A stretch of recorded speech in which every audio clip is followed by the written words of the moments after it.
முதுமொழி காஞ்சி. முதுமொழி என்பது மூத்தோர் சொல். பாடல் மொத்தம் 100 இருக்குது. அதிகாரங்கள் 10 இருக்குது. இதை எழுதியவர் மதுரை கூடலூர் கிழார். கூடலூருங்கிறது அவரோட பிறந்த ஊர். காலம் 5ஆம் நூற்றாண்டு. கூடலூர் கிழார் ஐங்குறு நூற்றை தொகுத்தவர். ஐங்குறு நூறுங்கிறது 8 தொகையில் இருக்குது.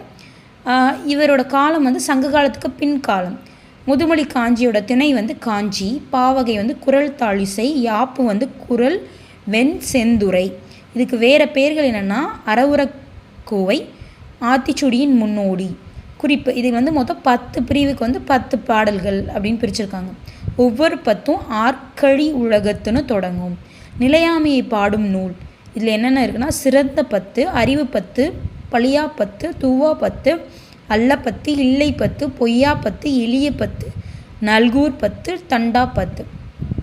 சிறந்த 10ல் இருக்க அந்த 10 பாடல்கள்னா ஆற்கழி உலகத்து மக்கள் எல்லாம் மூதலில் சிறந்தென்று ஒழுக்கமுடைமை, காதலில் சிறந்தென்று கண்ணஞ்ச் பாடுதல், மேதையில் சிறந்தென்று கற்றது மறவாமை, வன்மையில் சிறந்தென்று வாய்மையுடைமை, இளமையில் சிறந்தன்று மெய்ப்பினி இன்மை, நலனுடன் மையின் நாணுரைச் சிறந்தன்று, கிளனடை மையின் கற்புறச் சிறந்தன்று, கற்றலின் கற்றாரை வழிபடுதல் சிறந்தன்று, செற்றாரை செறுத்தலின் தற்சகை சிறந்தன்று, முன்பெரு களிப்பின் சிறுகாமை சிறந்தன்று. நன்றி.